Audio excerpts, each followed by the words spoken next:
What is up, everybody? Welcome to Down and Down, a rabbit hole podcast.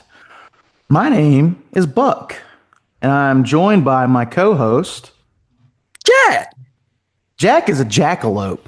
I am a jackalope. Not in real life, though. He's a human being because jackalopes aren't real. I'm just as mystical.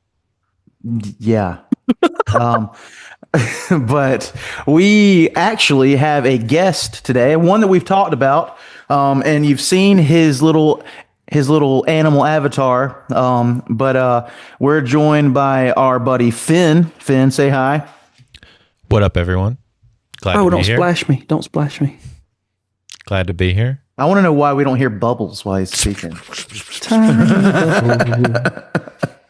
But yeah, so this is a perfect episode for Finn to come on because we're talking about something that is kind of related to Finn's job. But he's got a lot of like connections in this world. And we've kind of touched on this topic before, but we are going to go a little bit more connections in this world. Please, this world. in the world of the stuff we're talking about. We're going to talk about. You didn't make that clear. He's got connections in this world. Yep. We're going to talk about the Christian music industry today. And all three of us are strong believers. All of us have held positions in the church. And we are pretty well versed in it. We all grew up around contemporary Christian music and listening to stuff in the music industry, in the Christian music industry specifically.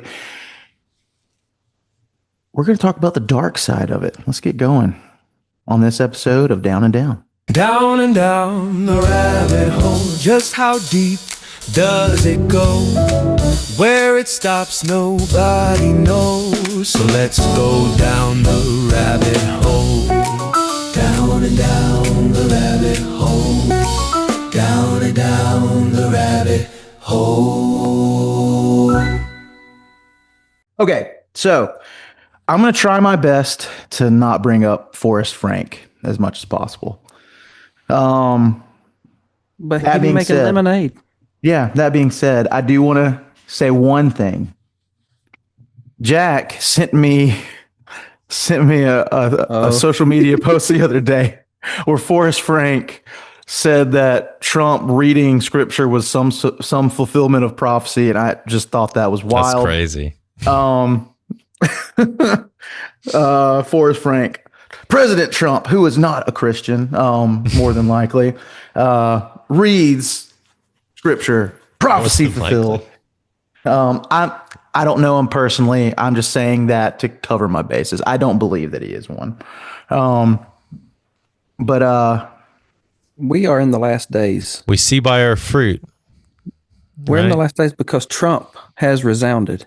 he has. He has He's Gabriel's trumpet. Yeah. All right. So, all jokes aside, this is we got a lot to cover, so we're gonna have to not spend as much detail on every single thing as possible.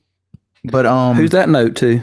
that's to Yes. me and to Finn. Finn's I will bad attempt. about it too, I and will we attempt. also don't want to distract Jack with any tangents because he will get distracted. Tangerines? I said tangents.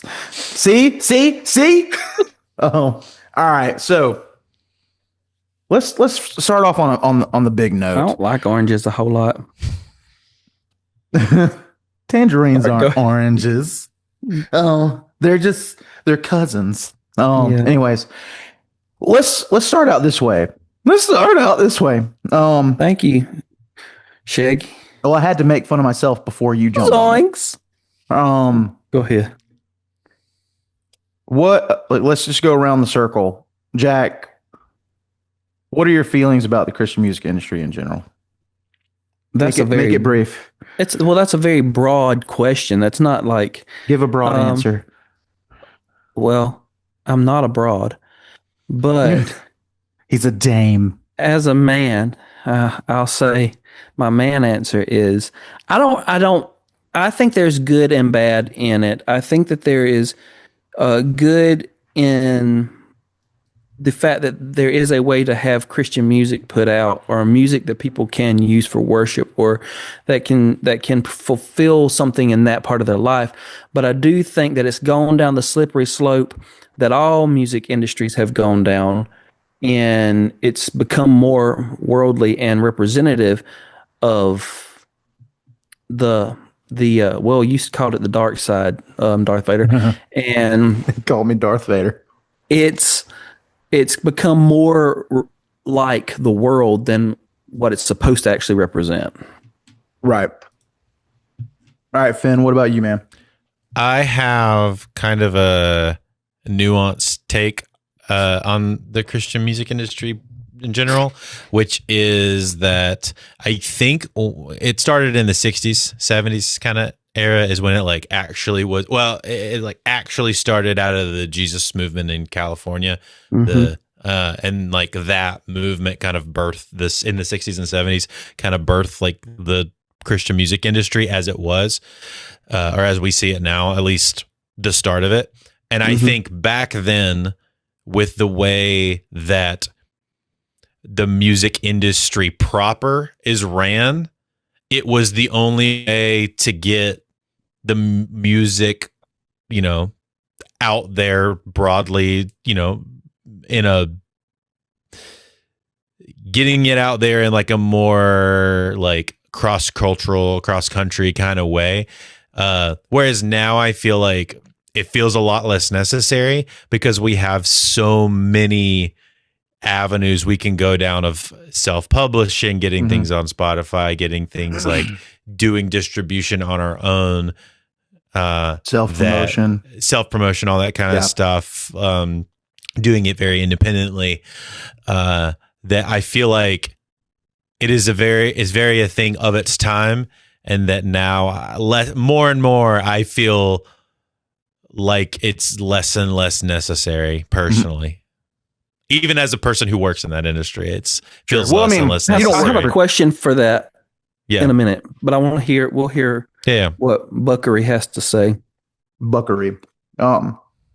I do agree with Jack that there are pros and cons to it. I will also agree with Finn that I think that the early days of it, you didn't really see necessarily a lot of this nefarious side of it.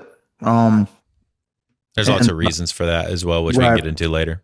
But I think at this point in time, the damage outweighs the good, personally.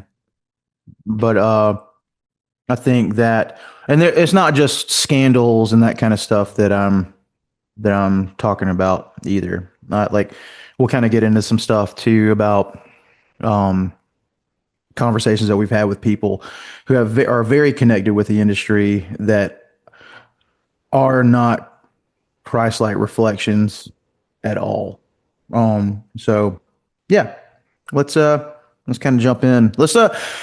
A big thing happened this past year, a gigantic thing, like a powerhouse name in the Christian music industry, had a huge moral failing, but it was more than a moral failing. And I'm talking about the Michael Tate sex scandal. So if you don't know what this is all about, well, first talk about who Michael Tate is. No, I was about to do that. Yeah. So Michael Tate he's been in the Christian music industry since the early 90s, if not before. He started out as one of the three guys in DC Talk. 130 DC Talk. And honestly, I would say he probably did the vast majority of the singing for DC Talk. Whenever you hear the song Jesus Freak, the actual melody and not the rap, that's Michael Tate. Which is funny. He feels like that would be backwards. Yeah. So fast forward to Peter Furler leaving Newsboys, which ended up, in my opinion, making it no longer Newsboys. Michael Tate replaced Peter Furler as frontman for Newsboys. and then they started just remaking worship songs in a terrible way. And because Like a Lion, their version Like a Lion is absolutely atrocious.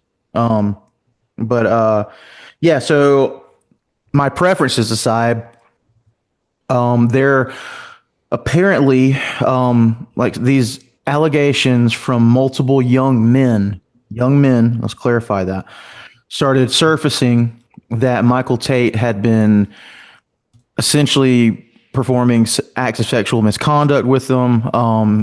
We're talking like touching inappropriately and that kind of stuff. And so many people ended up coming out saying that, that it ended up making huge headlines.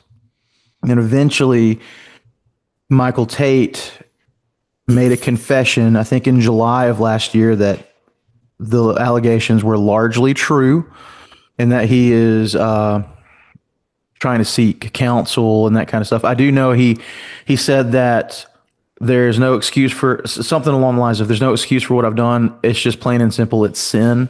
So he did acknowledge that he did do wrong. But I think the bigger issue That's is because he was probably coached to do so. I mean, that there's a good reason to assume You've been doing it for this long. You've been doing it for this long. Yeah, You got PR training. and that's kind of that's kind of what I was going to say next too. Like, apparently, it had been it was a known thing in the industry, and it was under wraps by people who were predominantly in power in the Christian music industry. Finn, you said you had heard rumors about it for a while, didn't you? So me and some other friends have talked about it quite a bit, actually, because it was a situation. It's been some situations where we actually heard of it on a tour that, you know, the Newsboys were very linked into, and we got told about it, that not this in particular, but that like Michael Tate did a lot of very weird stuff, and that he was very like touchy with men and younger men in general, specifically, like that he always had an entourage of younger men around him. And also like there's a grooming allegation that goes along with that sexual misconduct allegation. Yep. And so like this was it being seen in real time, but like it was so under wraps that you couldn't like call it out. And that's part of it too, is like, even if we would have seen something and like brought something up as weird, he was the CCM industry's golden child.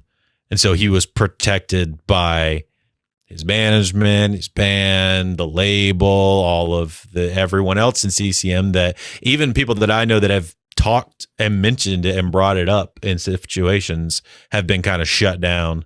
And those are the people that kind of brought you into like the knowledge. Yeah, these are the people that they had actually talked tried to me about it. Yeah. Just to clarify, they had actually tried to say something, and it was met with deaf ears. What's crazy to me, I think what's crazy to me is the allegations are from 2004 to 2014. Yes. There's a 10-year span there, and he didn't join Newsboys until 2009. That's in the middle of all of that. That's when he was solo, and some of that's pre-solo, some of that's still DC Talk, and not to mention the allegations only go to 2014. There's definitely been instances, but after 2014, yep. But based on my knowledge. And what's crazy is if this was known, that means that this was known when they hired him on, which kind of breaks my heart. Mm-hmm. Well, officially, Newsboys' statement is that they had no idea officially the entire time. Yes. No. I have a super hard time believing that. I think that it might be. I mean, I think it's very possible that in bringing him on to be the front man, they had no idea. I think that's very possible. Sure. Especially if at that point they were doing a much better job of keeping it under wraps. No pun intended, but We don't know if he was wrapping it up. right. I how he was. But I have a very hard time believing that as they He had a hard toured time with too. this. Yep. As they toured with this guy and they saw him interacting with people on these tours, that they didn't have some sort of suspicion enough to be like, oh, we got to address this. For sure. So so If people like Finn that are as displaced as Finn is from him directly has heard these rumors, the people within his own circle Yeah. that he's performing with have heard these circles. If they don't know, it's because they didn't want to know. also Toby Mac's official position is that he had no clue also. They have to say that. Yeah. Right. I think that's PR 100%. And so everything that we just said is my critique of the whole thing. It's not just that Michael Tate did it. Yeah. People have moral failings all the time. His new name is Michael Taint. That was never his new name. Michael's taint. Gross. But no, my problem with it is always is that, okay, it's more than just moral failing. It's a cover up. Instead of doing what we as believers are supposed to do and hold each other accountable, admit to our moral failings and try to move on and be like, yes, we're imperfect people. And we're going to take responsibility for our actions, because there was a tremendous amount of money at stake. Because if let's just face it, Newsboys is going to lose money because of this. The record labels are going to lose money because of this. The radio stations are going to lose money because of this. Yeah. All because of that. All because of financial loss. They chose immorality over doing the right thing. So yeah. Let me tell you a crazy thing that I just learned from another friend of mine. Stellar Cart, also kind of Stellar Cart. Kind of a pop punk Christian band, back in the day of kind of came up in the day of about the time that they were Michael like Hawk Tate, Nelson adjacent. Yeah, it kind of would have been coming up around the time that Michael Tate went to Newsboys. A little bit before. Maybe a little bit before, but they got really popular around that time. So I don't know if you know this, but they tried to bring the previous lead singer of Stellar Cart, the original one, onto the Newsboys to finish out the shows that they had while Michael was gone or whatever.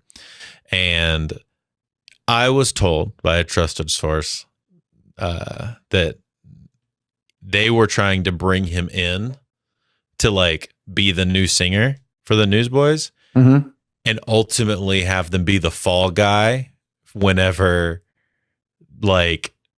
everything imploded because of all of the Michael Tate stuff. When you say fall guy, it was really him that fall guy in the sense of they can blame it on him for all of their numbers dropping. Oh, wow. That's crazy. Yeah, to think about. Yeah. So whenever they inevitably started tanking and not being able to sell tickets and all this, and new music was coming out and all this stuff, and it wasn't working, they were going to be like, oh, well, we got a new lead singer and he's not the same. So we're going to blame it all on that. Yeah. Wow. Yeah. If that's true, that's it's the only reason it didn't happen is because he saw through it and quit on the spot. So did one show and quit on the spot. So that's crazy. That is, yeah. I will not say any names there because that is definitely something that I just learned this week. Right. From somebody. So we're coming up on a year of these allegations first coming out. Yeah. Uh-huh. Yeah. Next month will be. Yeah. It's in June, I believe, is when it first came out. I think the other part of it is that because Michael Tate had such a huge platform, it enabled him to do these things. For sure. That makes sense. A lot harder for a non-celebrity Christian to have a multitude of people that they are grooming and sexually assaulting. It does happen. And I'm not saying that it wouldn't have happened, but I do think it's a matter of leveraging your celebrity status. And also there's a bit of an untouchable status there too, that makes you think you can get away with this thing whenever, as a private citizen, you might not believe you can get away with this kind of thing. And it like helps keep you in check in a lot of ways. Even if you do struggle with that kind of thing, it feels like there's more accountability on a smaller scale than whenever you are a super well-known content creator, musician, actor, whatever. You have less accountability when you're that high profile. So, you guys have anything else about that you want to talk about? Because we got a lot more to go through. No, I think we can move on. Jack, you got something? Not on that. All right. So I want to talk about also, have you guys noticed the large quantity of Christian performers, musicians, songwriters leaving the faith over the last decade? Yeah. So Trying like, to think of like when it all kind of started, but it's I'm definitely gonna name been at least 10 some. years. I'm gonna name some that's happened in the last like 5-6 years. Jack, I don't know if you know. Do you know who Michael Gungor is? Wrote the song "Beautiful Things." You I know that make song. beautiful Yeah, I things. know the song. He also wrote the song "I'm a Friend of God," which is really funny. With Israel Houghton. Yeah. And I'm looking Philip- him up. His name Craig. sounds like something out of D&D. yeah, sounds like light the beacons of Gondor, like that. So he was kind of a worship leader, but he ended up breaking into mainstream radio, doing songwriting and stuff. And he ended up leaving the faith and it's kind of been a bit of a mess because he's made a lot of noise in leaving the faith. Don't they always? Right. And that's kind of my point. The whole thing that sparked it was that him and his wife had a kid that ended up having Down syndrome, and they couldn't reconcile that with their faith for some reason.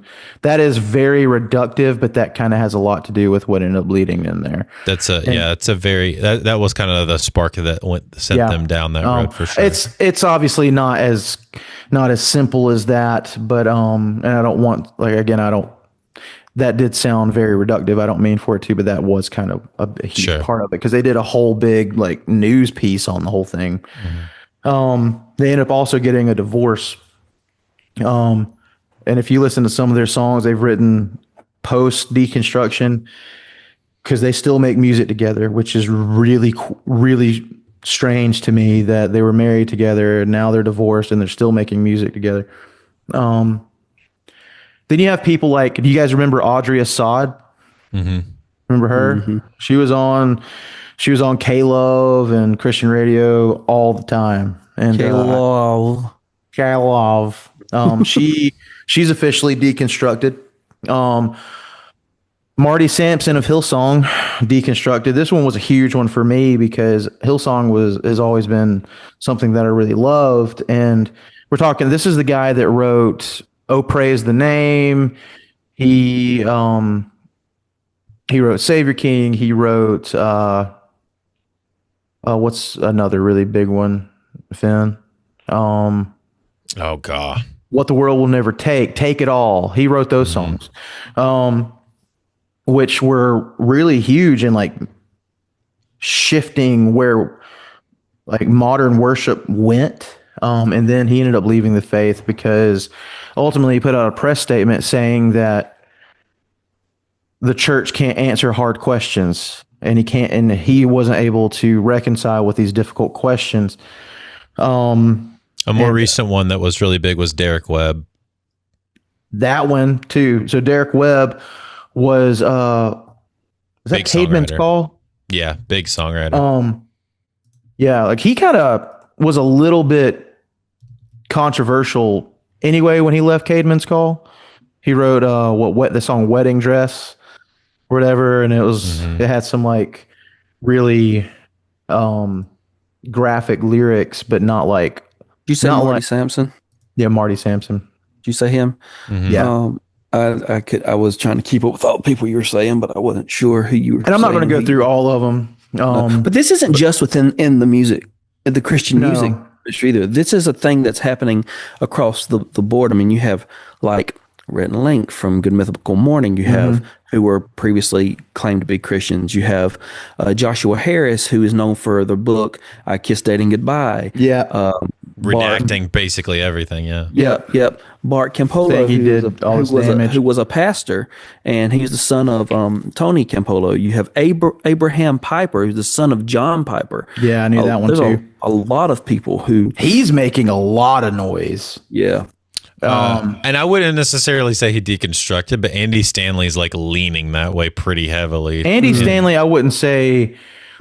I would say yes, he is deconstructing into progressive Christianity Yeah. Okay, yeah, that's fair. But he hasn't. so, like- he's not going full. because that is a sentence. deconstruction process. He's just not becoming an ex-evangelical. Sure. Um, But Well, in okay. his own way, he's kind of deconstructing into Yeah. like something else. and that is a gradual process too, man. It has Yeah. it's been happening for a decade.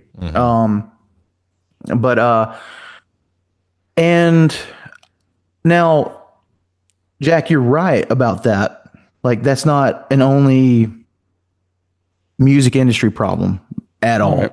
I do feel like the music people are being the loudest about it, though. I agree with that. And I also think they have influenced quite a lot because they have a platform. And whenever they do make that deconstruction, they use the platform that they built for themselves within the Christian music industry to now become evangelists against Christianity. And like why this is the wrong philosophy to live by. This is the wrong belief to live by.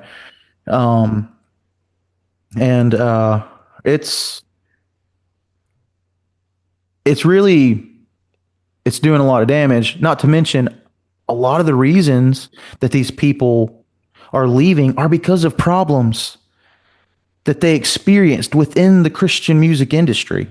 Yeah, The that's a big negative things they factor. saw. It's if not the main factor. Yeah. Like, and they always talk about that. Mhm. They talk about that. Especially a lot of these, William Matthews being one specifically from Bethel who wrote a bunch of really great songs for them, but William Matthews specifically cites like seeing the like backhanded to like two-faced way that people, especially on the Bethel church side versus the Bethel music and main CCM industry side, like handled themselves, saying a lot of things over here on the church side and then doing like really backhanded, conniving, Yeah. like kind of sleazy things in their business practices. And Which Bethel kind of runs their own record label anyway. yeah, so they have full control over basically everything. And while they are great songwriters in a lot of cases, we know that ministry has a ton of issues. Yeah, God got bless a bunch you. of problems. Got a bunch of problems. Jack was sneezing. I muted myself so it wouldn't be on the recording. But so, and also Bethel just went under fire for a huge spiritual abuse scandal. Yeah, Not the first one either. Yeah. But yeah, this is a very real thing. And I do think that a lot of, since there are so many who are within the Christian music world, and those even who are not in the Christian music world, but they are big names in the Christian world, authors and content makers and all of this.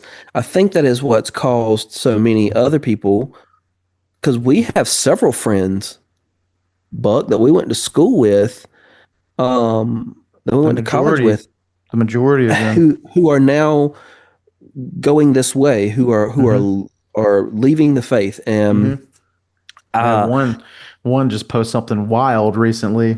Very She's trying to do I think it's like a stand-up kind of thing, but it's platforming. Well, she needs to sit as an evangelical, and how being being in that world was a very toxic thing. And talks about how she was horny, and I'm like, you want to do stand-up, but it sounds like all you did was lay down. That's me. She wants something else to stand up. I have a tendency to view a lot of the people, and maybe this is me looking at it from a place of like not having experienced maybe quite as much intense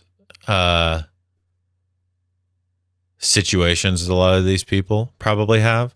But whether it's the people that you guys know or the people that are speaking out on this online or whatever, but I have a tendency to think that like it was a very shallow like relationship, and they didn't really believe it to begin with. Oh no, I have a tendency to believe that it was no relationship. They weren't real Christians. Now, but that's also part of what I believe. I don't believe in losing your salvation. I mean, I don't either. Jack and I are very Baptist in that way, or Reformed, as you could, if you want to say that too.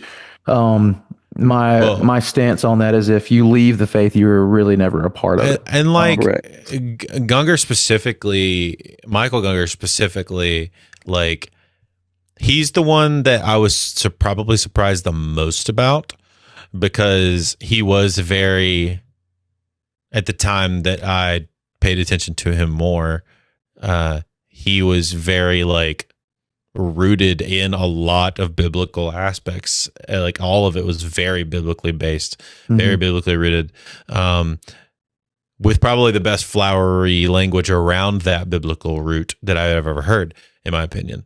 And so like to see that also felt like, man, were you just using all of that for art or not? Yeah. Or there was one, doing a quick search on Google, take it with a grain of salt.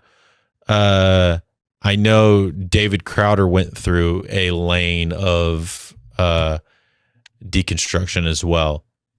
But did it the way deconstruction is supposed to happen? He came out on the other side and rebuilt it from the ground up. Deconstruction. Yes. So the crazy thing, like when we were in college, post college, deconstruction was a term we were hearing. It was almost a positive term at the time within the faith, because generally it meant you deconstruct what you believe about Christ, and then reconstruct it to have a stronger relationship with Jesus. Yeah. That's like, so it's essentially like going through a process of challenging yourself, which I think all three of us went through.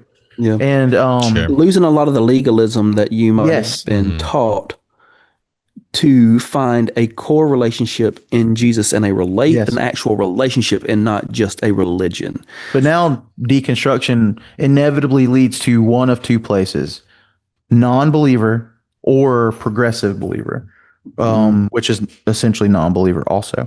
And offensive, Buck, don't say that. It don't offend me. But I do want to note, now this isn't all of them, but multiple of these people that we have named did come from the charismatic world. Multiples of them. You blaspheme the Holy Spirit. I didn't get my motor quite running loud enough. I'm not familiar enough with Audrey Assad. Audrey Assad is not one of them, and neither is Crowder, obviously. Crowder came from Baptist. Yeah. But Gungor, Marty Sampson, the guy from Bethel, and I think And I would also say there was some of the Five Iron Frenzy guys also that left the band also kind of went through that process. Yeah. But they did not come from the Pentecostal. So yeah, side. it's not to say that this is exclusively a problem there, but I do think I see the louder ones being the ones yes. that came So, from the Pentecostal and side. the reason I bring it up is because whenever Marty Sampson put out his statement about why he was no longer identifying as a believer, I really do think that it is heavily linked to the idea of prosperity gospel within Hillsong's teaching at the time.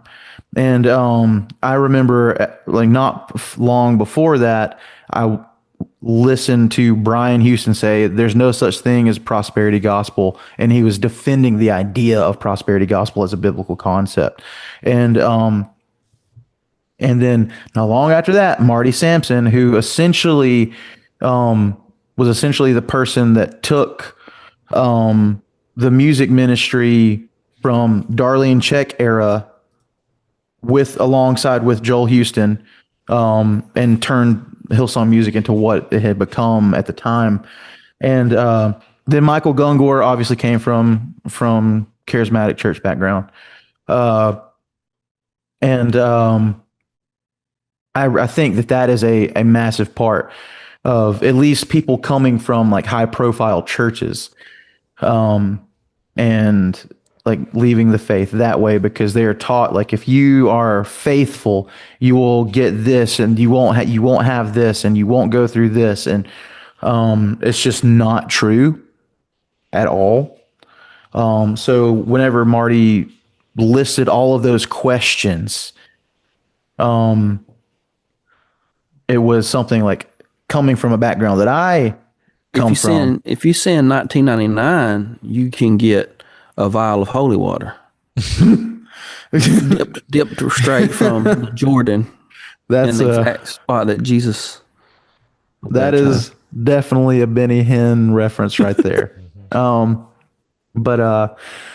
yeah, the next part that I want to talk about is similar to this, but I do want to kind of circle back for just a second and circle back to the Michael Tate thing, and the fact that because he was such a high profile person that did such a widespread bad thing, people in secular entertainment got word of it.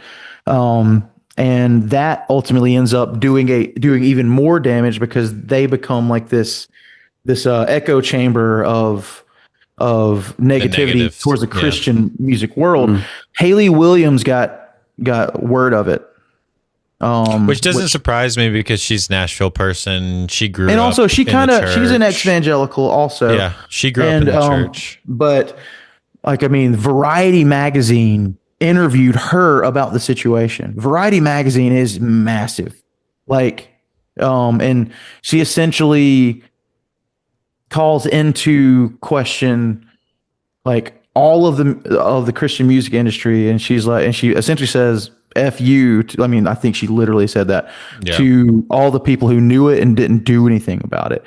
And the problem with that is it's damaging to the public perception of the church in general, but she's also right. Oh yeah. You know what I mean? Like, I'm not a huge Haley Williams fan. I think she's pretty, like, she's not pretty annoying. God. But I think she could be pretty annoying, but like, she's right. She's freaking right. So just because y'all have listed out a lot of names, and I don't know that everybody's going to know who they are. Haley Williams, lead singer for Paramore. Yeah.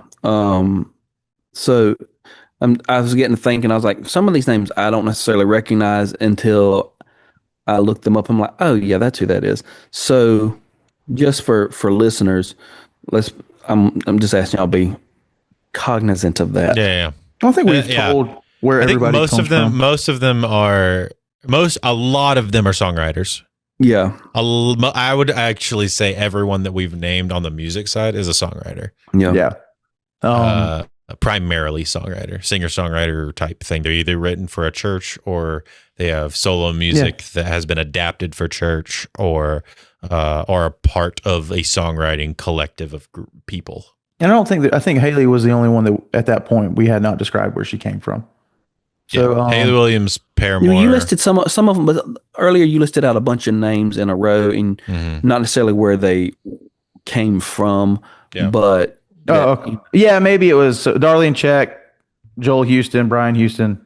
Yeah, all those are Hillsong people. All those are Hillsong people. Yeah. Brian Houston was the senior pastor of Hillsong until that whole scandal happened, and then Joel Houston is Brian Houston's son. Darlene Check was kind of like the music minister for Hillsong for a long time. She's the one that wrote "Shout to the Lord." She kind of launched them into being the beginnings of what they are. And "Shout to the Lord" is essentially what started Hillsong's music ministry. That ended up being like the global music ministry. Yeah. All right, so the next part, this one is going to definitely be stronger on mine and Finn's side of the topic than it will be yours, Jack, because of the genre of music that it deals with. But there, for a while, was a massive subsect of Christian music that was super successful. And you had bands like Reliant K, Hawk Nelson, but then you got into even heavier music like Under Oath and Devil Wears Prada, As I Lay Dying. And these were people who were calling themselves Christian bands. These weren't people that were like, oh, we're Christians in a band like Switchfoot or Amber Lynn or whatever. But multiple of these bands have officially renounced the Christian label on their being band.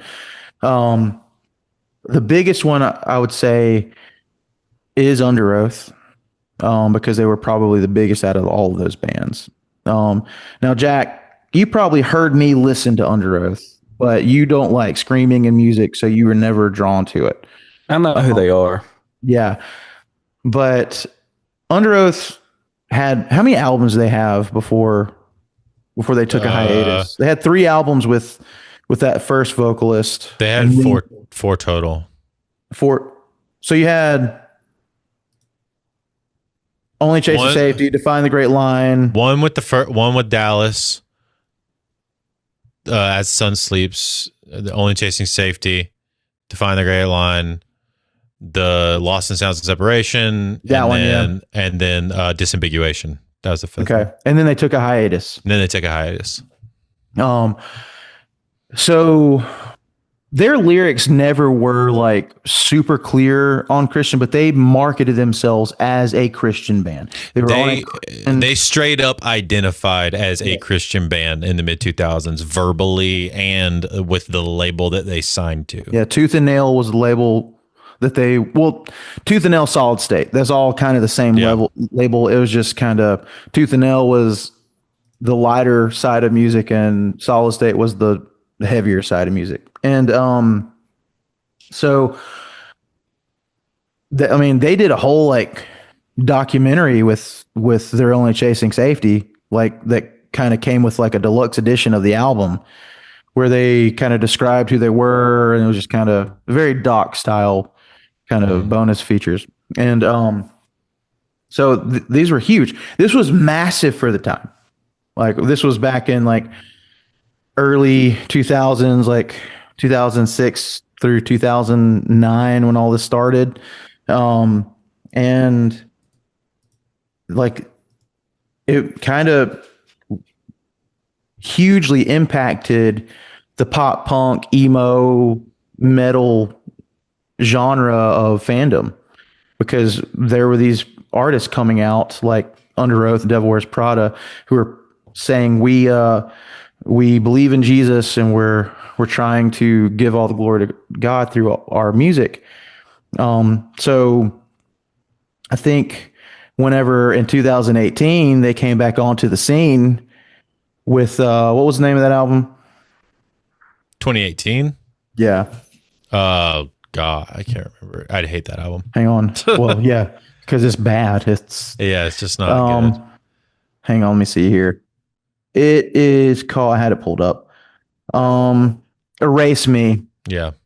So I remember I was in Israel when the The first Erased. single came out. the single came out. They dropped the video for that single. Sorry if you can hear my dog barking in the background. But and I was like, oh, this is cool. And then we get to a very particular part of the song where Spencer Chamberlain, the screamer, drops a massive F-bomb. A massive one. Massive F-bomb. What? It's a in secret the one. first line of the first verse. It's because like it's cool up until the point where you hear like because you're like, oh, Under Oath is back or whatever. Mm-hmm. And so immediately following like that drop, they kind of go on like a press tour, I guess you could say, where they're being interviewed by people, and they're like, we're dropping the Christian label. And they're talking about how that's freeing, how it's only been damaging to their band and all that kind of stuff. And then a trend happened of other bands doing this. And just to clarify, just so you know, also, it's not the whole band. It is 3 of the members still identify as believers: Chris, the keyboard player; Tim, the guitarist; and James, the bassist. Sure. However, Yeah, I'm just However- clarifying that those 3 still do believe. But they're still But- a part of releasing the yes, Sure, that's my point. And I think And- now they've just identified themselves as a band, not a Christian Right, band. but they're part of Yeah. creating content that is very averse to Christian teaching, and Sure. so that's think- kind of my point. And Sure. like, I think none of them write the lyrics. right, but they're still part of it. Yeah. Um, No, I'm just saying none of those 3 write the lyrics. Tim and Chris write the music primarily. correct. But at what point do you say, as a believer, I can't be a part of putting this type of music out Yeah, because it goes against the teachings of and of what and I this is quite a bit different than like if you are providing a service for people who do this kind of thing. Like, Sure. Finn, is like you as a music producer, if you have a band coming to you, paying you to mix an album and it doesn't reflect your values, that's not the same thing as being part of a band that is creating that content cohesively as a group of people. And like, Right. so that's kind of, because I know you get all kinds of people. Yeah, but I would also disagree with that too, because like technically the band that I do stuff for as like my band is not a Christian band at all, and they write songs that don't necessarily fully reflect my beliefs, but that's okay. That's not up to me. I mean, that would be something we would agree to disagree on. Yeah. And like, I think if you're saying that they're writing for old fogies like myself, Yeah. old fogies. if you're talking about like secular music and it's not reflecting Christian values, if you're saying that, or if it is averse to it, that's also different. So that's the difference. Like they aren't writing anti-Christian. The group that I'm Right. with does not write Right. anti-Christian views, at least as far as they write stuff. From what about, I've listened to of them, no, they no, don't they sound. don't. There's No, nothing at odds. With They anything. write. They do write stuff from coming from a place of church hurt previously, which is perfectly fine That's and understandable. different. That's not the That's same perfectly. thing. That's the closest that it gets, though. Versus Under Oath has clearly taken a controversial direction, not just in dislabeling themselves as Christians, but doing and saying things that don't really go with it. I just end up having a problem being like, oh, well, I'm not the one writing it or whatever. So another really like big example of this is whenever Attack Attack was out there. The lyrics were very Christian because they were written by the screamer who was very Christian. However, other people in the band, not Christian. Johnny Frank, who I love as a musician. He is the front man and main guy for one of my favorite bands now, but he is not a believer. And now I don't think the vast majority of the things that he writes is averse to being a believer, but the way they behave on stage and that kind of stuff at the time, very, very averse to it. And I think that was problematic. And so like, it's not just about what's being written necessarily, but it's also about like what you are, how you're conveying yourself and portraying who you are as a collective group. Sure. So I think that's something to be careful of, but all of that, because I think we need to kind of wrap up our time on this particular topic. I personally believe that the Christian label approach for these bands was not a matter of faith. I think it was a matter of reach. And because for one, Under Oath, when you look at their lyrics historically, very unclear if they're like anything to do with the Christian faith. But they've never really written anything that's explicitly Christian. That's my point. Yeah. They label themselves as that. They market themselves as a Christian band.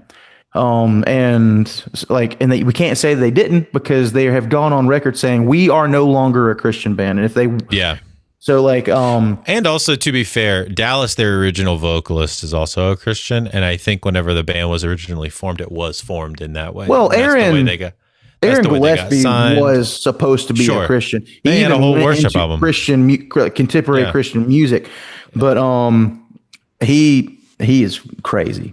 And like I saw him on the Bad Christian podcast, which another band that totally went in a crazy direction, also Emery, that's in the same scene, but they were from around the area that we live in. So my big problem with it is, I think, again, it came down to, this isn't as important as our faith. This is important for, hey, do we get a claim? Does this further our careers? Does this, how does this position us to be successful?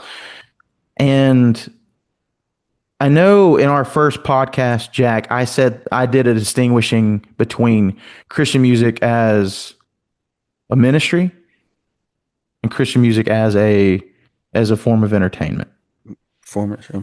Yes. And I still believe in that.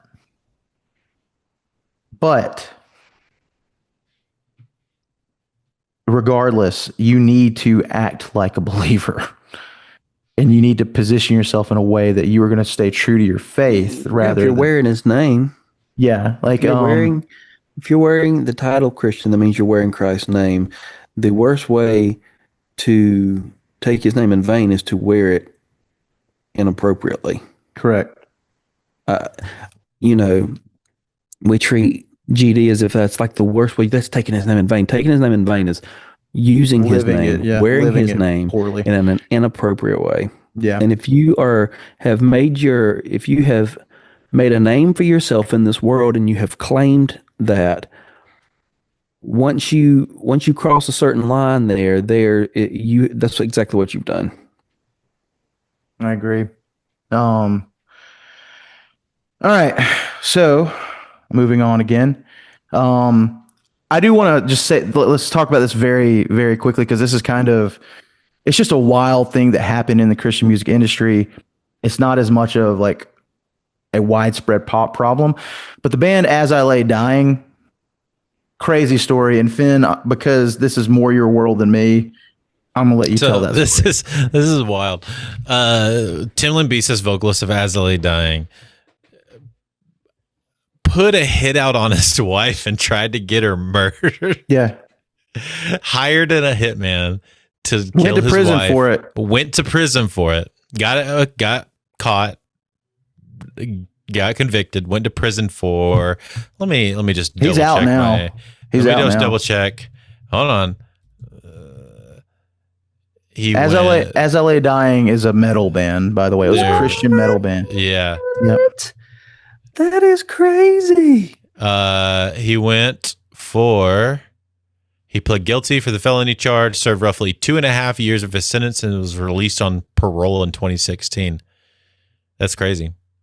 Served 2.5 years for trying to hire somebody to kill his Yeah, wife. for soliciting an undercover cop to murder his estranged wife. Oh, I didn't know that. I didn't know that it was an undercover cop. Yep. He was sentenced to 6 years in jail. He only had to actually do like 2.5. That's such a crazy. story. And then he tried to get this is even wilder. He tried to get As I Lay Dying back together, tried to put everybody back together. And one by one, members just started leaving. Like, Well, yeah. they were like, they made music and it was actually pretty good. I listened to it. It was pretty solid. But like one of the members is now in Spirit Box. Okay. And he's the bassist the new bassist in Spirit Box. And like Another metal band. another metal band. They're really big in the metal scene right now. And like their drummer left, their guitarist like retired from music. Like, yeah, it was crazy. Yeah. So he tried to get it back going directly out of prison and immediately just like it did not work. But yeah, what a crazy story, right? I know it's not really like a part of the whole like dark. Well, I guess it is kind of a part of the dark side of the Christian music world, but like it's Yeah. just not exactly the same thing. It's Okay. nuts. All right, so a few more things. Let's do this one next. Wait. Because I was trying to talk and I forgot I muted myself. Okay. On that story, I went and looked it up, and because you're like, it is the dark side, but it's not exactly the same. But he, before he did that, had sent his wife an email saying that he no longer loved her, wanted a divorce, and that he no longer believed in God. Yeah. So kind of part of the whole Yeah. Yeah. Like throwing it Deconstruction away. Yeah. thing.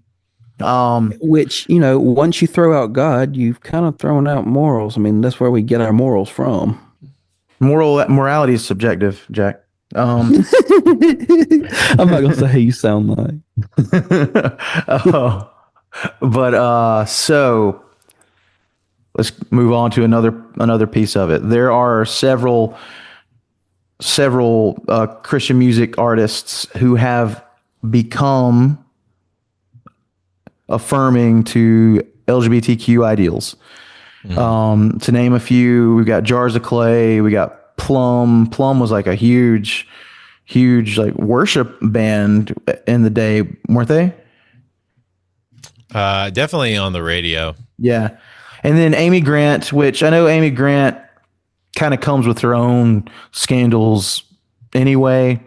Like, as a matter of fact, Finn and I were part of a conversation about Amy Grant not long ago. Yeah. Because apparently the husband she left for Vince Gill had these issues also. But Yeah. so it was LGBT issues, right, Finn?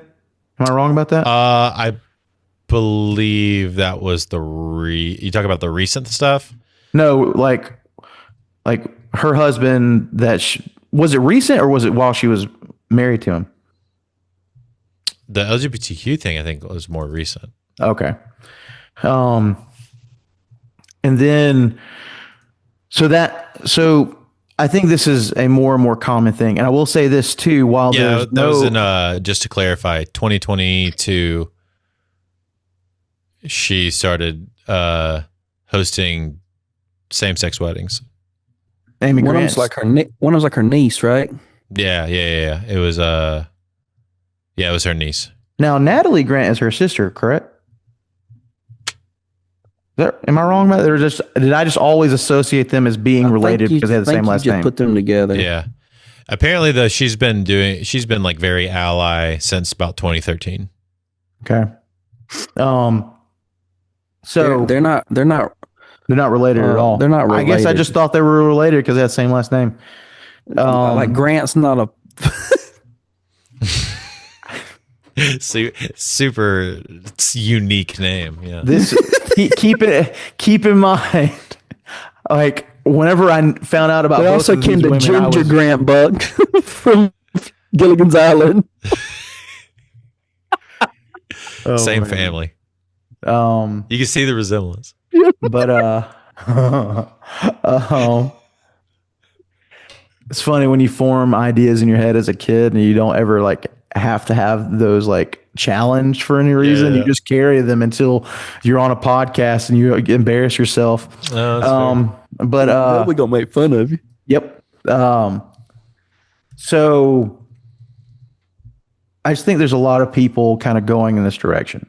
And there are people who are dancing with it. Clearly, like we talked about, obviously this isn't the music industry, but we talked about Andy Stanley and North Point Church in Alpharetta, Georgia. Like they are dangerously close to moving towards this, and they're probably the largest church in Georgia. And Yeah. William Matthews was the one from Bethel that we mentioned before. And I think a large part of him kind of leaving Bethel and starting the deconstruction process was because he wanted dealt with to be, he dealt with it and wanted Bethel to be more affirming. And Yeah. they weren't. and then you have people like Reliant K who have never officially taken a stance on it, but they've done things that make people be like, but are they like in this stance? Like, I think Matt Thiessen might be. and who knows? Yeah. Like one of the biggest reasons why that is up for question for them, there is a trans quote Christian artist named Similar. I think a biological female, but they identify as non-binary, queer non-binary. There's so many labels that it's so hard to keep up with. But that's just me not educating myself, I guess. So they It's free, Buck. yeah, so in 2022, I think it was 2022, they let Similar open up for them on their tour. This is kind of a confusing territory because while historically they have written Christian lyrics, they have on record for a long time have said we don't want to be identified as a Christian band. But they've also done Christian events. Like I know Jack, you and I went to Extreme Winter Conference in Tennessee, and they were like one of the big names there. They were also at Winter Jam. If you don't know what these things are events that are held and hosted by the old school contemporary Christian band New Song. Yeah. So both of those things hosted by New Song, and I've seen them twice at those events. But at the same time, I also know that they didn't only do Christian tours; they would tour with non-Christian bands and stuff like that all the time. And they also wrote songs, though they did write very Christian specific songs. They also did write a lot of songs about questioning their faith and. Sure, like different leanings on their most famous song. Their most famous song that made like top 100 Billboard charts. Very Christian song. Oh, extremely, yeah. Like My Escape is a Christian song. Yeah, Be My Escape is a very Christian song. So I think if I were to make an assumption, I would say they probably are of that mindset. Sure. Just based on some other things that I've heard about them. And I've heard about him being backstage at Christian events, smoking weed and stuff like that. But it would not surprise me. Yeah, the devil's lettuce. It would not surprise me at all if they came out and they were like, we're LGBTQ allies or whatever. And obviously the three of us, unless Finn, you got something to tell me, we are not advocates of believing that those things are cohesive with what Scripture tells us about the truth of following Christ. Yes. So this is kind of a big thing. Jack, I remember when I was a kid, I'm pretty sure that this person sang this song. First time I ever heard you sing in church, you sang a song by a guy named Ray Boltz. Is that correct? Did I sing a song by Ray Boltz? I don't know. I thought it was.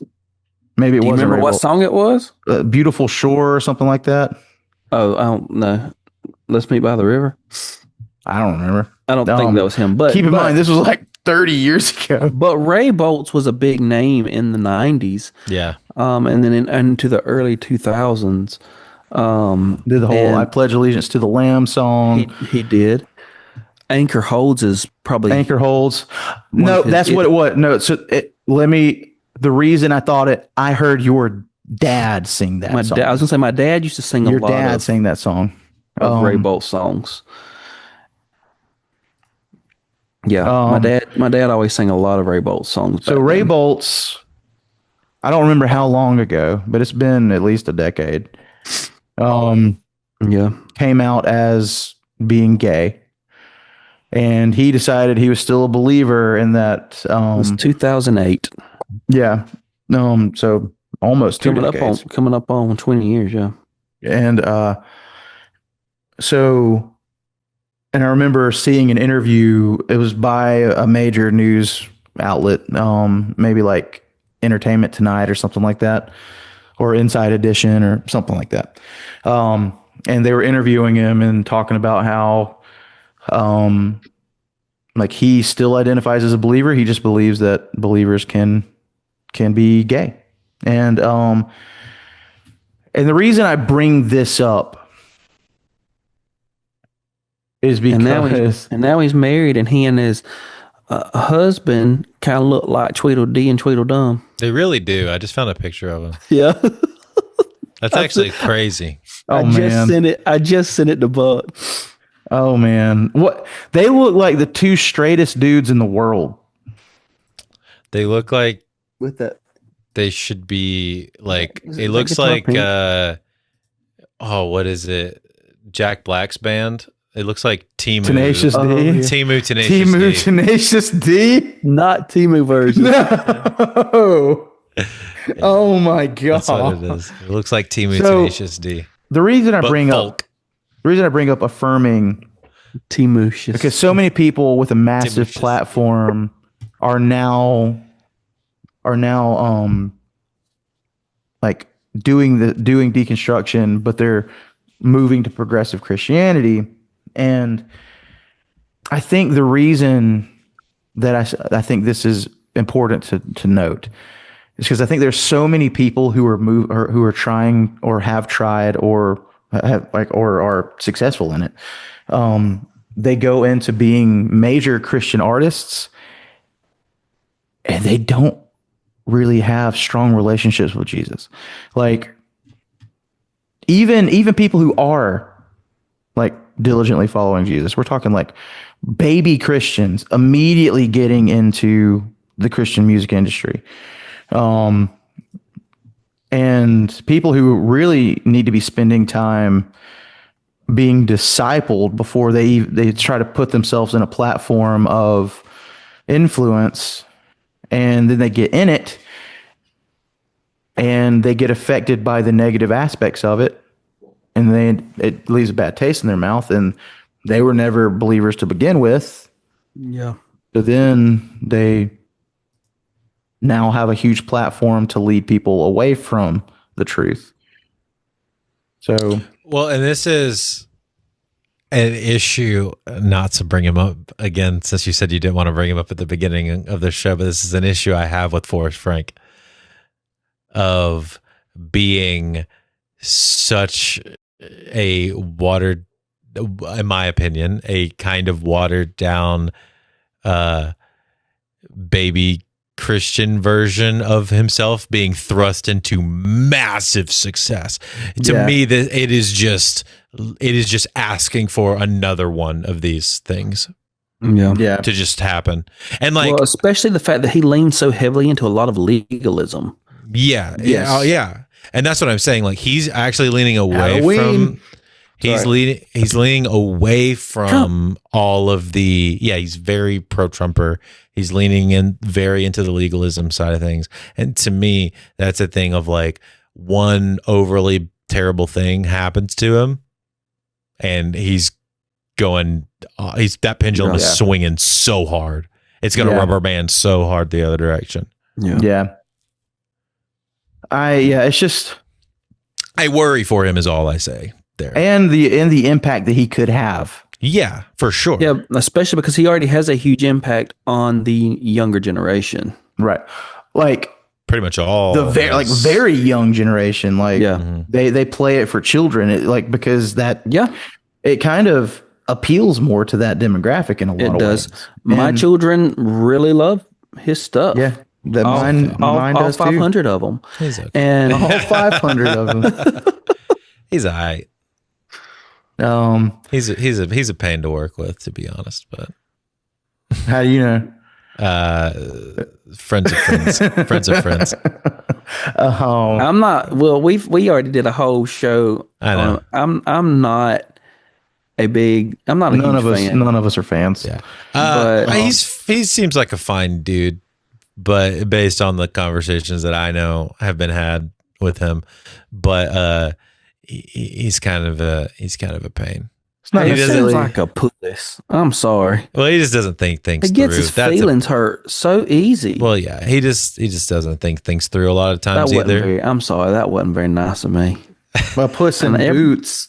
Yeah, and everybody knows I'm Yeah. the nicest one here. Yeah, obviously, obviously. I I try Anyway. so hard not to hurt feelings. I didn't want to derail us. I didn't want to derail You try us. so hard. I didn't want to derail us into Forrest Frank. But no, talk, I mean, it's all part of the same it's conversation. it's a correlated thought of like, I worry for him in talking about all of these people that have It's a valid thought. gotten up to this level of notoriety, and that like all it takes, like, so okay, here's a really, I am amazed at not only the faith deepening of Stephen Curtis Chapman when his child got killed, Yes, yes. Mhm. but also his sons, and like how strong they are still, and Yeah. all of that stuff. His son, by the way, in a great band that's not a Christian band. Yeah. Colony House is a like, at least at the top, like for the few records that I listen to, great, They're awesome. great band, not a Christian band, No, not a Christian but band at all. they all still profess and identify as Christians Yes. and have very deep Yeah. faiths, and like and yes, it shook them whenever their sibling died and got hit by a car or whatever, got ran over by a car. I think that's what it was. That's what happened. He's the one that did it. Yeah, I know. And Caleb's the one that did it. I think so, yeah. Yeah. But yeah, it's like I think about something that drastic happening, and like the fact that only goes one of two ways. It's either a deepening or a return or a turn away from. And I worry about something like that happening to somebody, not necessarily specifically Forrest Frank, Who's but not somebody grounded. like Forrest Frank who doesn't seem to be as grounded. Yes. So whenever Iggy was on here, Iggy is he honestly, Finn, you're probably the closest person to Iggy. But he talked about like through his like comedy and all that kind of stuff, and going on tour with like Christian artists and hosting red carpet at Dove Awards and stuff like that. Like he's kind of seen behind the scenes for a lot of this stuff. Iggy's very disillusioned with the whole industry. Well, Iggy has caused me to be disillusioned, and because he's probably the most immersed in it that I know. I'm not nearly as immersed because I have my foot in two worlds. Yeah, and but like You don't have feet. I mean, he told me about My fins in two worlds. he told me about meeting Pardon a the girl expression. that was new, like a new up and coming Christian artist, but he's like, I talked to her and she had just become a believer, and she was throwing out F-bombs here and there, like Oh yeah, Like, I know and, what you're talking about. Yeah, then he talked about- interesting. Then he talked about like how in the Christian music industry, labels will have after parties after like award shows and that kind of stuff. And whatever your stance is on alcohol, it doesn't matter to me. I do think that I just have a problem with a Christian event being a wet after party. being an open bar. Yeah, it's pretty crazy. Like, and I Could guess you they choose call another word? No, that's what they call them. It's like, is it I know. It like just- wet or it's dry or appropriate whatever? for me. I know what a dry wedding is and things like that, but still, it just sounded funny.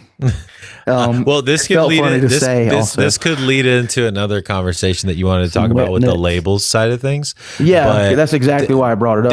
There's a specific instance of an artist that me and Iggy both know, who the primary reason that he was signed, he was scouted, and that he blew up on his own prior, but the primary reason that he was signed and got the opportunities that he got outside of social media fame was specifically because they wanted a Christian Noah Khan. Oh yeah. Are we avoiding this guy's Yeah, name? I just don't want to. Okay. Yeah. Okay. But because they wanted a Christian Noah Khan, That should be 'Cause Noah enough. Khan- That should be enough yeah. for people to figure out who it is. Sure, but And- because Noah Khan was blowing up at that point with Sixties, and they wanted a Christian alternative to that, this guy got an opportunity to be basically like headlining theaters across the country. So. Yeah. Which sucks because this guy's music is really good. No, and that's the thing. It does, I don't want to do a disservice to him. And he makes incredible music. Yeah. And I wish he would have. And he was on the trajectory of doing what he was doing now already. But it was a money call. They It was fast tracked freaking him. money call. Like, Yeah, they fast tracked him. we found a guy to be the Christian Noah Khan. yeah Equivalent. but yeah, like the so that kind of leads me to the problem with labels in general. Finn, I know you knew this. Specifically Christian labels. Specifically Christian labels. There are two major Christian labels. Capital and Provident. And here's what's problematic about both of these things. Capital is not an independent entity. It is owned by Universal. Yeah. They're owned by Universal Record. Yeah. And which is a massive secular label run by non-believers. And they own Capital. Here's the other problem. Provident, same thing. Provident is owned by Sony. The word of the day is massive. Well, and Massive. I also want to like owned. I don't know. They are. I'm unsure of the word. I looked it owned, up. They are the parent company. But if they're a subsidiary, so the way labels work in label world is a little different from like business corporation world. I do want to clarify that they don't have as big of a hand in the day to day of decisions, but they are beholden to shareholders. So that is a thing to clarify. Universal owns Capitol Records. UMG owns Capitol Records. Acquired in an acquisition of EMI Music in September 2012. I remember when that happened. Now operates under Capitol Music Group. And let's look at it's Sony with Provident. My cousin was signed to EMI right before that acquisition So happened. Sony does own Provident Label Group. It operates as a division. That's a different thing. That's a different thing. They still own it. I know, but the operating as the division is slightly different. That means that they have their own infrastructure removed from the primary label. Yes, that all maybe all well and good. However, they still have people above them. They have telling shareholders. them, Yes, they do have shareholders. you've got to meet this. You've got to do this. It's Yes. so. Because I knew that would be like a thing that people say. Oh well, they operate with their own. So yes, I just want to make that distinction to clarify. Like, they are not saying, "Hey, you have to make these specific decisions," but what they are saying is, "Hey, you need to meet some numbers." That's the only thing that's being generally, that is the only thing that's being, and more than communicated to them. likely, it's by any means necessary. Yeah, well, the by any means necessary means is you meet this or we're cutting. Yes, that's my point. But that's just business. Now, it didn't say that Capitol was a division of Universal, Which means that they probably are a little more heavy-handed in involvement. Let me make sure. It now operates under the Capitol Music Group. Capitol Records was part of British music conglomerate EMI. Yeah. So yeah, I just have a huge issue with the people who really like have control of what's being done have no stake in being believers. Sure. Whether or not it's like they think they are or not, it's by association. They are a only secular interests company that has no reason to care other than monetary gain and profit. But the record labels are the ones that host these open bar events and that kind of stuff. And then Iggy told me that he's seen huge names come up and talk to people in groups he's in wasted. Oh yeah, for sure. And it's just kind of he tends to stay pretty dry. And he wants to keep those names those names clean. Yeah, clean. Sure. But because I think it could have huge negative ramifications on Iggy himself. Sure. But so yeah, another name I just thought about, because I only know this because me and Iggy talked about it in the same breath as Christian Noah Khan, is I will say this one because she's big enough, I don't care. Ann Wilson, probably familiar with Ann Wilson. She's country CCM girl. Yeah. They basically, so she was already she was in the main country scene and trying to do that world, popular country, normal country music scene. She did a song with Phil. She the vibe that me and Iggy got was that she couldn't cut it in there. Mm-hmm. In the country music world, in the proper country music world. Okay. She just wasn't writing the songs good enough. They just weren't what she just couldn't make it. And her breakthrough was going the crossover Christian route, because CCM wanted, Capitol specifically, because that's who she signed to, wanted a Taylor Swift. Specifically. Well, That's funny. Taylor Swift's not even Taylor Swift anymore. I know, but they wanted like that kind of artist. But they I haven't wanted enjoyed that. Taylor Swift for a while. But they wanted- Taylor Swift went through the Taylor shift and they Yeah, did the same sure. since. Yeah. But that's what they wanted. They wanted first album Taylor Swift Christian. Yeah, which Interesting.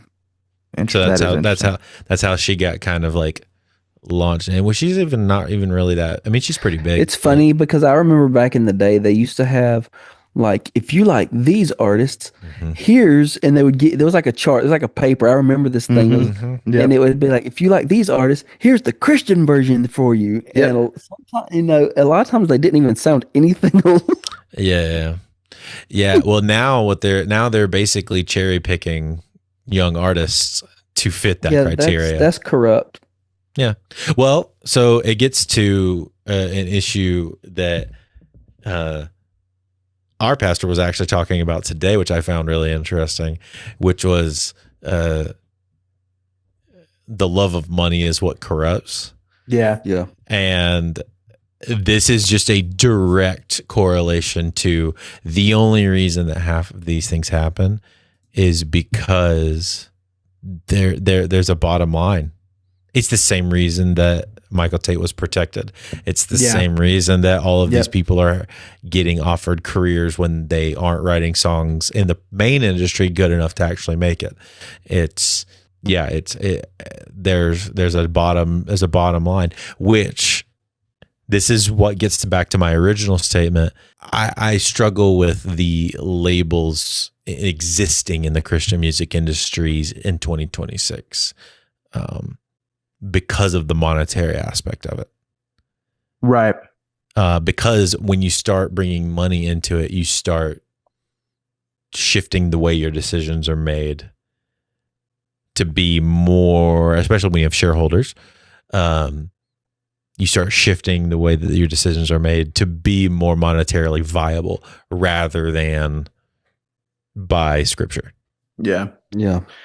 That's kind of a perfect segue into one of the last things I want to talk about, which kind of goes along with a joke I made this morning, Finn, at our church. Yeah. So because our pastor was talking about this topic, Specifically in James. I like had picked a song that kind of went along with what he was saying, but I didn't think about this. The song was by Maverick City. And I said, it's perfect because it's Maverick City. And everybody busted out laughing because I was referring to Maverick City as being kind of a greedy entity. And I say that because of the whole Chandler Moore stuff, where he got into a legal dispute with his the manager or the producer of Maverick City, Norman owner. Yomfi. No, the owner. Yeah, he is the CEO. He is the owner and CEO of Tribal. Which Tribal is a Maverick City thing. Tribal is Maverick City's label technically. Yeah, and so the whole situation with this, Chandler Moore filed a federal lawsuit against Norman. You pronounce his name Gyamfi? Is that right? I can't remember how you pronounce his last name. Gyamfi. Norman's a character. Alleging fraud, forgery, and theft of millions in royalties. Yeah. The suit claims that Gyamfi forged signatures to seize ownership of songs to divert $800,000 plus in royalties. Maverick City has denied these claims. Yes, hilarious. I straight up know somebody who watched him forge a signature. Really? Yeah. That's crazy. So It's nuts. obviously in this scenario, Gyamfi is definitely more of the villain here. Sure. But and I'm not saying Chandler is the villain in the scenario at all, but I do feel like I have a tremendous amount of issues with believers arguing over Christian content that was created. Do you know what I'm saying? Like, Yeah, it's kind of difficult to this particular situation is very difficult because on one hand, I understand the being in the industry. Yeah, I understand it's your livelihood. The way they make their money is their writers' royalties. The way they make a living is how the music gets distributed. And the way they make their music is their right to play their music. So if they don't own their music, they can't go tour it. If they don't own their music, they have to pay somebody else every time they play a song. But on the other hand, I know where you're going to go with this, which is you don't necessarily think it from a legal pursuit that he should have gone after him. It's more so along the lines of Christians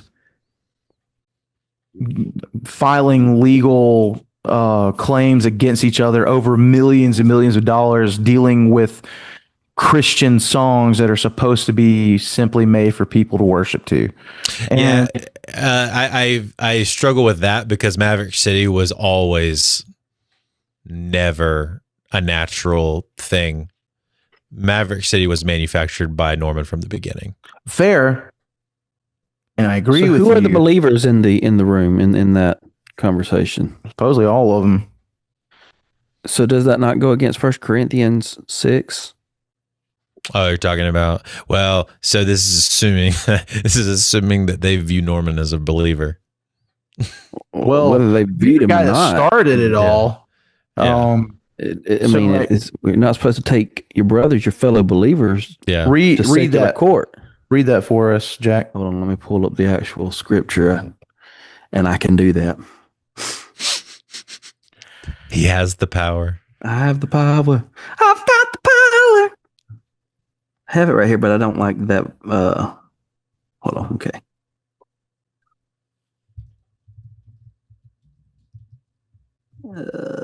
Six. Yeah. Okay. All right. Here it is.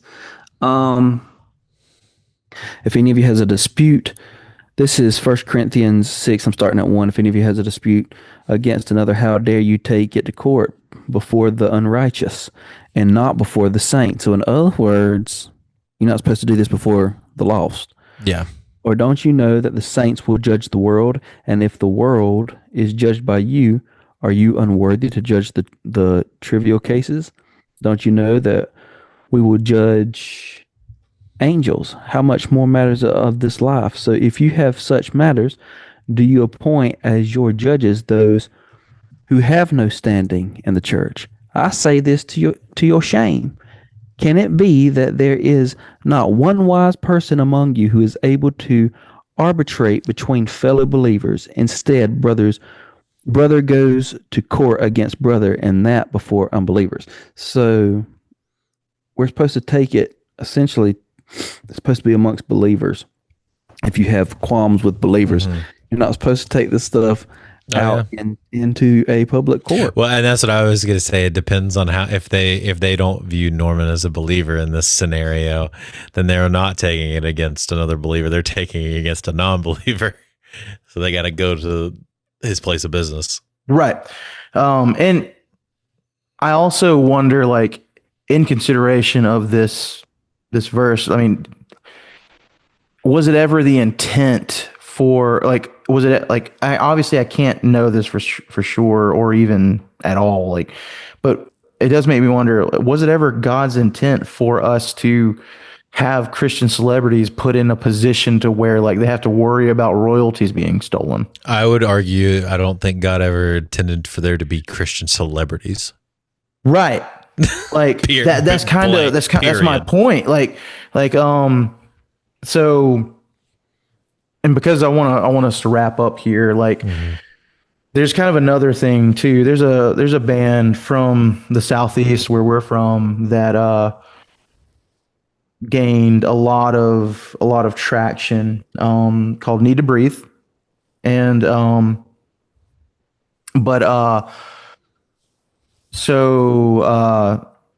they kind of came on the scene in, like, 2005?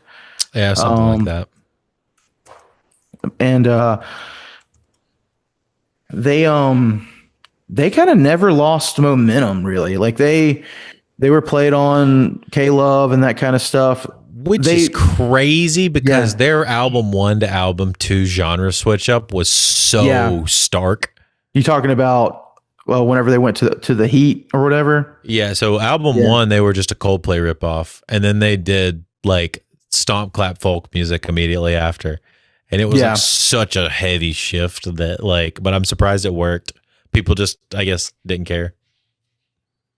Also, the songs were so good. It says they were active from 2000 when they really started to kind of gain momentum. Yeah, may depend. Well, I knew about them at before, like. Well, they were from around. Yeah. I knew about them from same kind of deal through other people who knew them. Yeah, I'm fine with saying it. Bo Reinhardt worked at the music store that I took guitar lessons at. So when I would wait for my guitar lessons to start, he and I would sit in the acoustic room of that music store and just talk and play music together. He probably has no recollection of that whatsoever. But my cousin's band and Need to Breathe were doing the label Christian CCM Beginnings Industry around the same time. And they were both doing the Coldplay sound. Yeah. So that's the only reason I knew a lot about it. Right. But so it's funny because whenever they had that debut album come out, it was very different from what I initially had like heard them as too. Because when I first met them and heard them, they kind of would be what I defined as at the time as like college rock, if that makes sense. Which tracks with the second album on. Yeah. The first album was from what my understanding, the first album was a label decision. Yeah. I could see that. That was a label decision to make them palatable for what was popular. Same thing. They wanted Christian Coldplay. Right. So anyways, the reason I bring them up because they've kind of been on the scene. They've gone through tremendous evolutions in the band.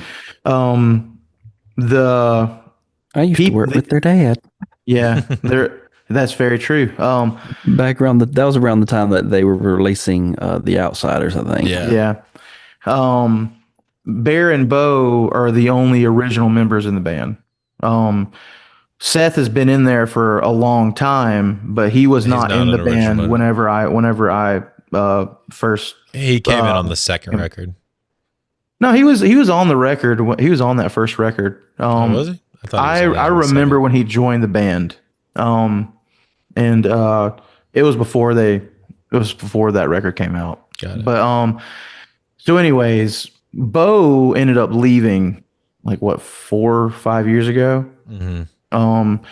And nobody really knew what happened. And recently, I think last year, he put out some sort of statement that talked about how his brother sexually molested him. And then a whole big thing happened where they were like having to go back and forth, making clarifications and that kind of stuff. Bear ended up being like, I don't want to do this, but I have no choice. My brother accused me of something and I have to bring a tremendous amount of clarification to it. And he said, and then he ended up revealing that him and his brother were sexually abused by a leader in their church at retreats and like camps and stuff like that. And they were forced to do stuff to each other. Which is wild. So this stuff happens. This stuff happens on a non high profile level. We know that stuff happens. Sure. I think the thing that I wanted to bring this up for is that this is it was so very publicly dealt with. And it should not have been. Oh, bro, they straight up fist fighted. They like Did they really? Yeah, they were like bows up, freaking ripping it at each other. Yeah, like that was something they should have dealt with outside of the public eye. And Yeah. but because they had a public platform. I'll read this to you. In 2014, long-standing conflict between Bear and Bo Reinhardt escalated into a fist fight that sent one of them to the hospital. That's great. That was before Bo left. That was before Bo left. No, so that was the beginnings of their like disintegration. Yeah. He was still in the band at that point. Yeah. I don't know, like I can understand Bo's like trauma and how that led to him dealing with it this way, and I also understand Bear's like trying to clear things up. I don't know if there is a hero or villain in this situation, but like what I do know is they need to go to counseling privately. And So apparently they have. So what I'm reading says that Bear noted that the brothers addressed this shared trauma in therapy he addressed it 5 years prior, saying that this has been done, which would have been about last year. Yeah, because Bo left in 2020. Yeah. So they had before Bo said it, they had already been in therapy together. Over it? I don't know that that's what they're saying. I'm not sure how, it's weirdly stated, but it seems like he said this 5 years. He's saying this. I don't know. Maybe. Yeah, I guess so. I don't know. It sounds like they've already gone through the due process with each other. Yeah. But Bear noted that the brothers addressed this shared trauma in therapy 5 years prior. That's all it says. So yeah, I guess they had already done it, but then he came out and said this. I don't know. I mean, and like, it feels kind of more like a Drake, Kendrick Lamar feud in a lot of ways. Yeah. Like, and that kind of stuff should not exist in this world. Like, And not only that, but they're brothers. right. It's also within it's within the faith, it's within their family. And the only reason we're talking about it is because they are big names in Christian industry. They're high profile people. So it was a very public thing. And we should not be talking about it. Like, but the fact is it got brought to the public eye. So it is something that we all know about. So yeah, we went through a lot in this episode, guys. 2 hours. I knew we had a lot to cover. I would say we did a pretty good job of not rambling. Good For the job. most part. Good job, For the everyone. most part, yeah. So give me your final take on where your stance is on what you think is the best case scenario for the Christian music industry. Like, what do you think? How do you think it should be dealt with moving I forward? want to ask a question real quick. Sure. And this is for Finn because you made a statement in the very beginning. I was like, I want to hit that, but Yeah. Oh yeah, this is that thing. yeah. And it was talking about because of there's the possibility for like self propulsion, I guess, or putting yourself out there now. Yeah.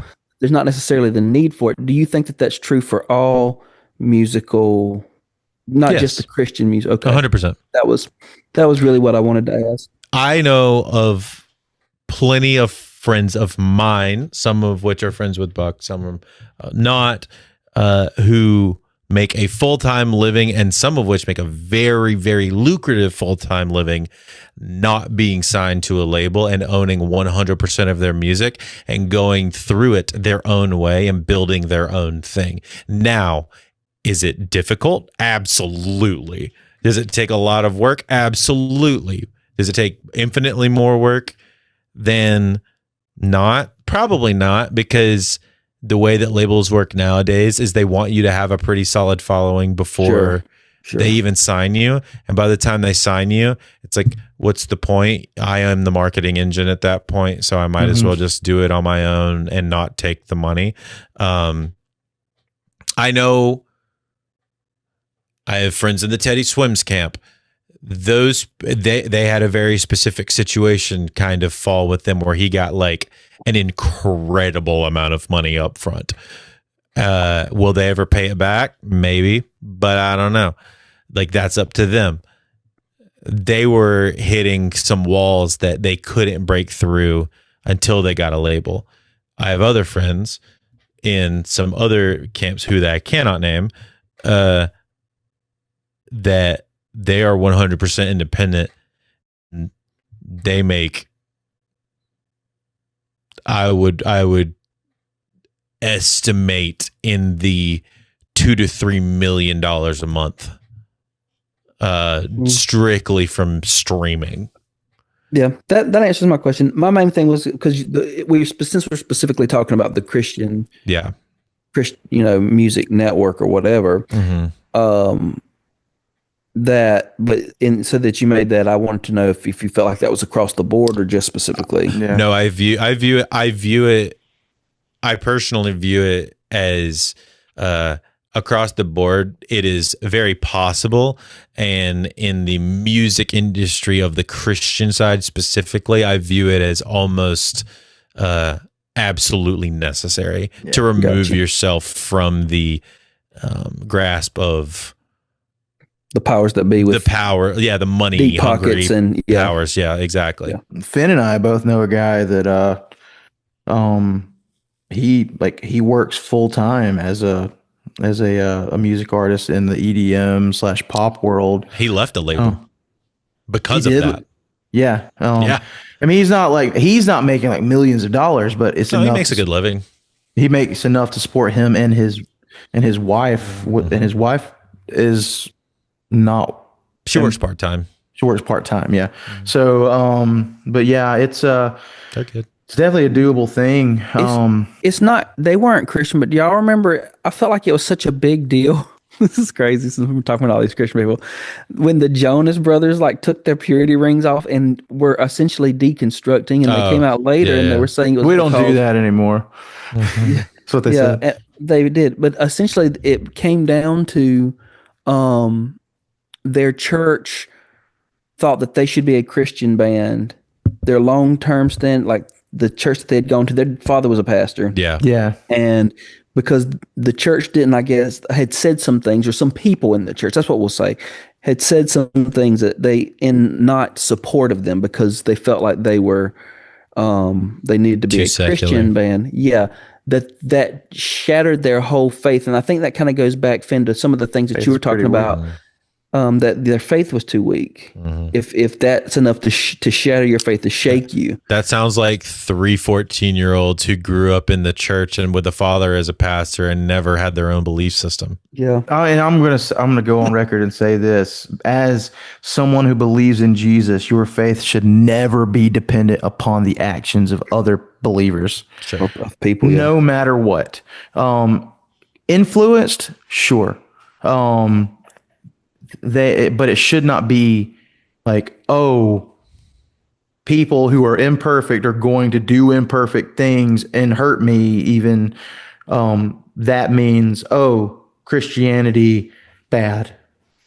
You know what I mean? It's one of the weakest reasons for leaving the faith, in my opinion, because if anything, our faith teaches that we are ultimately going to fail again. Yeah. And that's the whole reason that we have what we have in Christ. So like, and that also kind of leads me to the idea that the people who do end up leaving the faith never really had a walk with Christ in the first place, because they should know that. Correct. And, and that may be offensive. I don't mean for it to be offensive, but I do think it is true. No, that is true. So, but yeah. All right. So where do you think the Christian music industry should go from here, Finn? What do you think is the best thing for?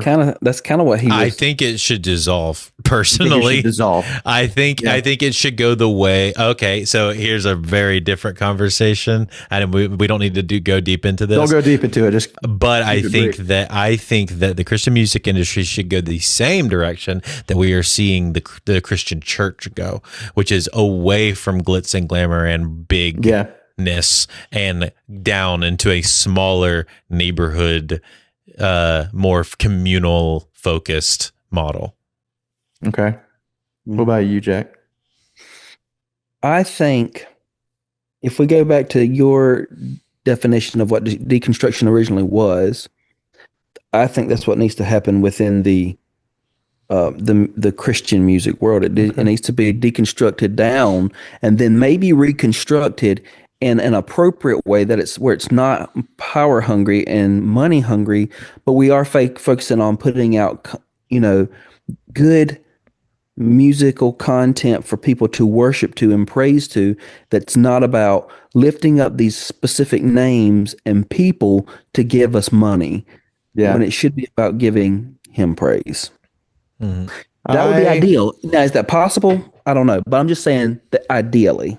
Yeah, I would 100% be on board with that if that were possible. I think as it stands now, I am probably more in the same camp as Finn. I think that probably the best thing for the church in general is for Christian entertainment industry probably to no longer exist. I'm not saying that there are like everything about it is bad.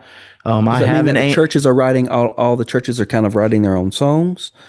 I think it's the churches empower. I think it's churches And empower their own people. Keep in mind, I said like Christian industry, entertainment industry as a whole. I'm including film. I'm including all that. And like, so here's a good example of it working well. The industry working well, and not necessarily people writing songs for money, but also those songs being taken across the country and a lot of places playing them. Ascend the Hill never made a dime off of their streaming royalties because they were a nonprofit technically, and they gave all of their money away. that also has a lot to do with the record label. I know, but I'm saying that is, I think that is a very good example of it working well. So that was Come and Live Records was an attempt to combat what they believed to be the corruption of the Christian music industry. It was actually started by the guys who started Tooth and Nail, and they left Tooth and Nail whenever it got big, and got acquired. But what were you going to say, Jack? It was a joke, but it was really talking about when Forrest Frank, when everybody was talking about his money, and his little cop out answer was like, "I don't need to tell y'all what I do because the left hand doesn't tell the right." Yeah. Now, to be fair, Forrest Frank is independent. He owns all of his stuff, so I can at least give him that about credit. Him making a lot of money and stuff off of everything. Oh yeah, and he makes bank. The way he was trying to be like, I don't want to take an award for this, but then he was taking like he makes bank for it, and so there was some. I can also he had to submit his own. He had to submit the songs. So I did learn this. His management did that on his behalf without him knowing. I did learn that. Or no, I know that he didn't know. From a source who's talked with him directly, I know that he did not know. Or it could also be that he has to say that, like we've said about multiple people. Yeah, I mean, it could because be, he but went I on don't think record so. saying he didn't. training. Yeah. So like, just like Newsboys and DC Talk and everybody said, "Oh, we didn't know that about Michael Tate." He very well could be like, "Oh, well, I didn't know my manager." I believe that his management. I believe that maybe his management did do it. I don't believe that he didn't know. But that's just that happened. So the thing is that does actually happen, because I know of a couple other instances of some bands being submitted for things like that, and they didn't know until it got announced. So But Well, don't whether know. or not it is true or not, Yeah. if they did I do also it don't without believe his, Trump thought he was a doctor in that picture. So here we are. That's fair. And just for your clarification, Forrest Frank robes. on the low end averages about $30,000 a month just in streaming Wow. revenue. Wow. So he's But yeah, fine. I think that He's doing just fine. the Christian entertainment industry is probably doing a lot of damage right now, just like how Finn said earlier that like big mega churches are doing a tremendous amount of damage also. And like Which is another topic we have on our is list. another topic I don't want to get into it. Like But use my statement as a jumping off point. yeah, we may have you back on for that one too, Finn. Yeah. That's fine. But all right, well, I think Did y'all see what that is? I think it's the end of this rabbit hole. yeah. This rabbit hole had a lot of tunnels. Yeah. But all right, Jack, I'll get out. See, I didn't even have to tell you. Look at you That's learning. because I just wanted to beat you being rude. Look at you learning. But Finn, I have some fish food for you. Can I get if you some want tea? some. Yeah, I can pour you some tea right in there. Yeah. That'd be great. I'll You're swimming tell in you what, tea. I'll Yep. just tell you what. I'll just go. I can just dip the bag right into you. Yeah, exactly. Just right into my bowl. He's gonna teabag you. Yeah. Would be the first time. I almost said it, and I was like, I'm not gonna say it, and then Would you be the did. first time. On that note, good night, everybody. Good night. Down and down the rabbit hole.